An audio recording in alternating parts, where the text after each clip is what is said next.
Hello and welcome to the first ever episode of Let's Play Best Souls, a complete Dark Souls 2 playthrough where I go into great detail about game mechanics and show off what the best game in the series has to offer. I'm going to be killing every boss. I'm going to show you every area of the game. I'm going to mess around with stuff like the duel arena and how to be a mirror squire, just so you can see what it's like. I'm going to show off as many weapons as I can. And most importantly, I'm going to talk about the game design. We're going to talk about how the levels are laid out. We're going to talk about interesting choices they've made, some weirder than others, some good, some bad, you get the idea. Anyway, I invite you to come with me on a journey, and I invite you to embrace the jank.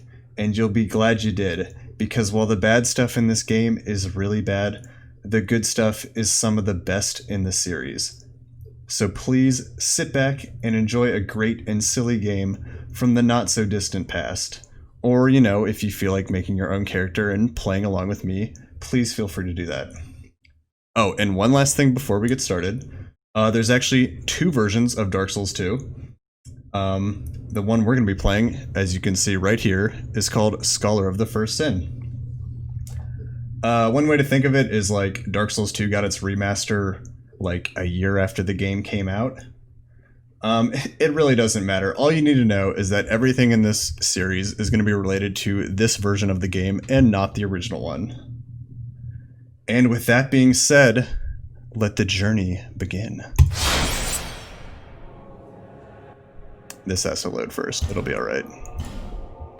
We're playing offline, so actually for a couple reasons, but we'll get into that. It's mostly so I don't get invaded, and so people don't message me on Steam. Because I am very popular. You've seen it. Maybe in a dream. Yeah, we're not watching this. This is the longest game in the series. It has the most content. We don't have time to watch cutscenes, nor this. Alright, so welcome to gameplay. This is Things Betwixt.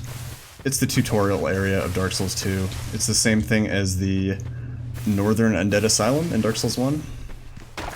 Although it is different than that in ways that you'll see very soon. So there's some enemies to my left and right that we're passing. There's some items scattered about. Most of them are crap. We'll come back for two of them later.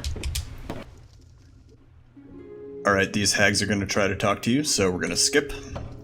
And you get to enter your name.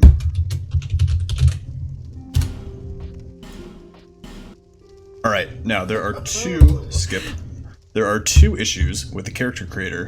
One, there's only one size of shoulders. You can't adjust it despite all the sliders, and that size is broad. So if you're playing as a chick, I hope you like them, you know, thick. Problem number two, there's no hair physics in Dark Souls 2, which means I would highly recommend hairstyles such as, you know, the braids, or, you know, something close to your body.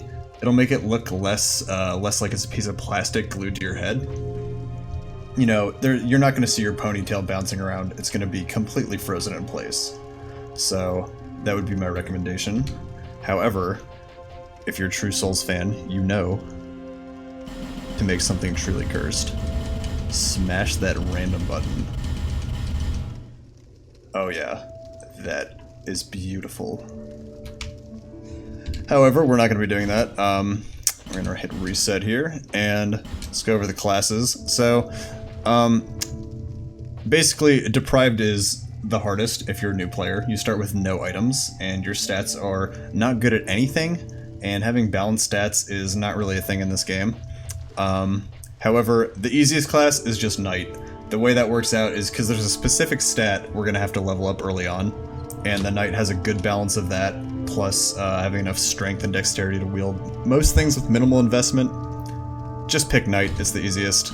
As far as gift goes, pick Human Effigy if you're playing co-op, like with a friend, because you need to be human to summon someone. So you'll be bottlenecked by these, so I would recommend that.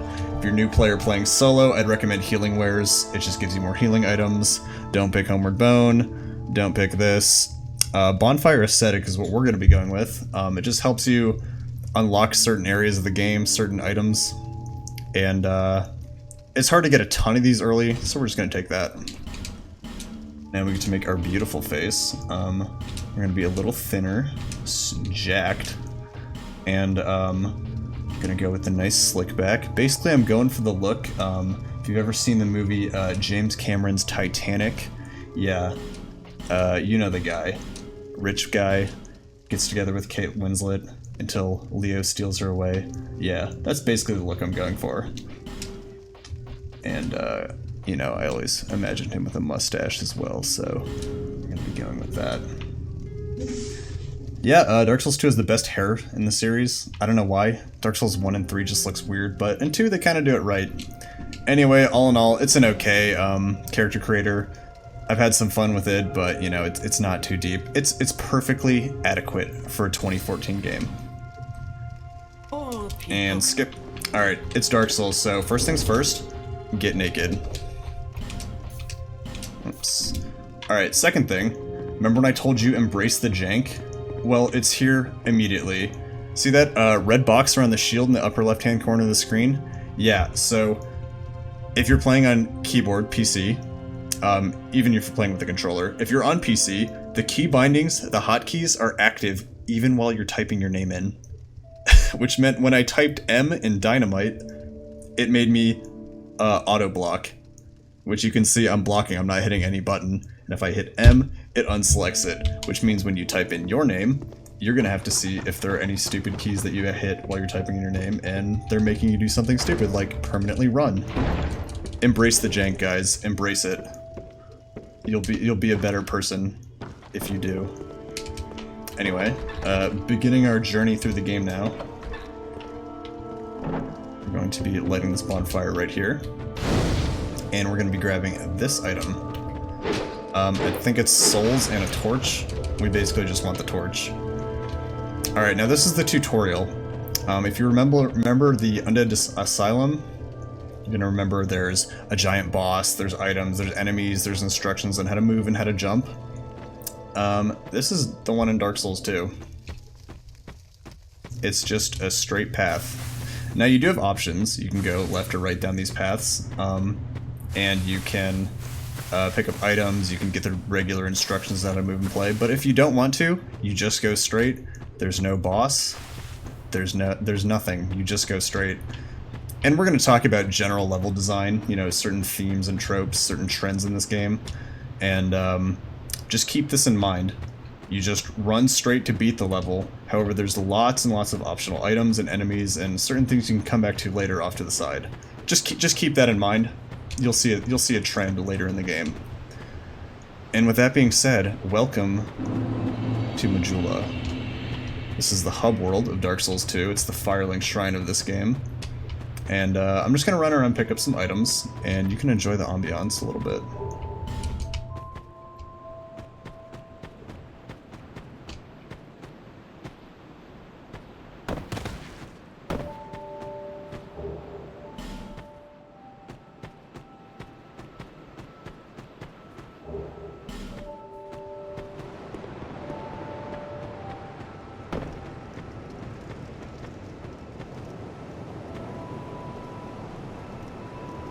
Damn, Majula's great. It's got the nice, you know, the sun's hanging low in the sky, or this nice cliffside thing going on. This is a small, quiet town. It has the ominous music. It's the best. It's the best hub zone.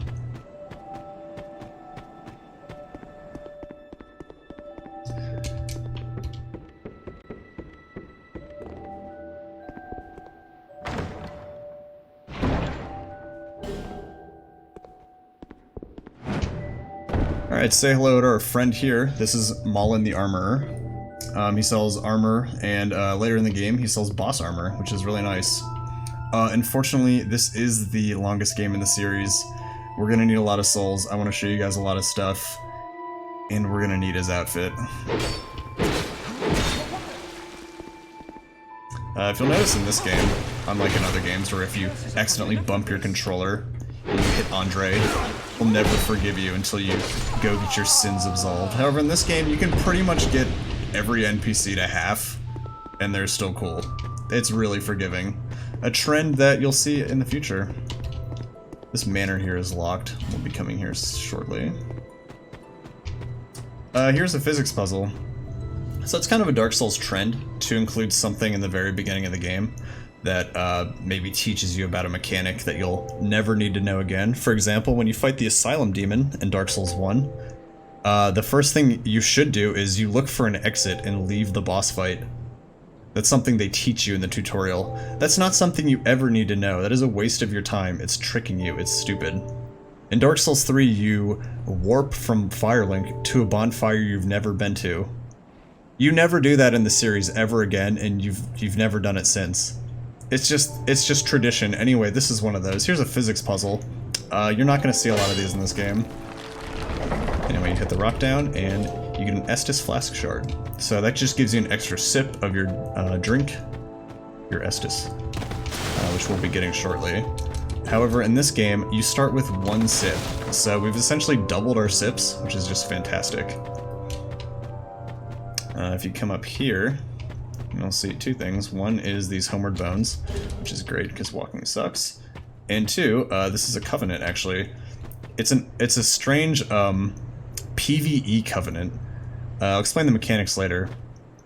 But notable things it does. So in Dark Souls 2 has a unique mechanic where if you kill a regular enemy, this applies to most enemies, if you kill them 12 times and then reload the area, they will not spawn anymore. They won't be there. You'll be walking around, the enemy will be gone. And this prevents that. When you are active in this covenant, it pauses the count, which means if you killed an enemy 6 times, and you join the covenant and kill them X number of times more, it's still at 6. So when you leave the covenant and kill them again, it'll go up to 7, etc.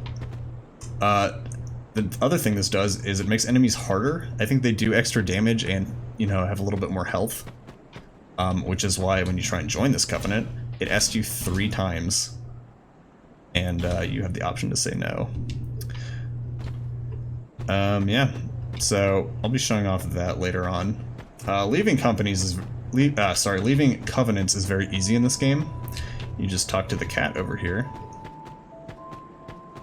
And she just has an option to leave covenants. I'm dealing with her later. Now there's just a couple more items we need to pick up, and then we'll be leaving Majula temporarily. So this is the armorer, or the blacksmith rather. His door is locked, so he can't work in his shop right now. So we'll be getting his key, and then we'll have a blacksmith right in our hub world, which is just fantastic. And that is the last items we're going to pick up. So something Dark Souls 1 kind of took pride in is it had a visual approach of like where you were going to go next. You could look off in the distance and like see where you're going to go and use it as a sort of landmark and make your way there. For an example, like you could see the Duke's archives from the base of Sen's Fortress, and you could notice that, that's a prominent landmark, and you would make your way there, and it was actually a place you needed to go. And they did that a lot in Dark Souls 1, and you can see that in play here in Dark Souls 2. You can see there's the Heidi's Tower of Flame. You can see I believe that is the Cathedral of Blue. Here, let me show the binoculars. Yeah, you can see those off in the distance there, and that's a place we'll be going at some point. Over here you can see the Forest of Fallen Giants. You can see the ramparts up top. And over this way, you can see Castle Drangleic. And you can see the aqueduct, the arena. And unfortunately, while they did an okay job here, this is not something they did a good job in Dark Souls 2. You'll pretty much never see something like that again. That's the best they got, with maybe a couple examples. Anyway, unlike Dark Souls 1, you can't level up at a bonfire, so this will be the person where you level up. She's the Emerald Herald, and she gives you your Estus Flask. She's also the person where you upgrade it, so if you keep talking to her, you can upgrade it, and now we have 2 sips. Also, I got 900 souls when I killed Malin, so we could pop one of the souls we picked up and level up, however, we don't need to. I'm confident we can progress a little further before leveling up. So one thing that's nice about Dark Souls 2, one of my favorite things, is that you have a lot of choices in your gameplay. And unlike Dark Souls 3 especially, where it's very linear, Dark Souls 2 is not at all. It's the most open in the series.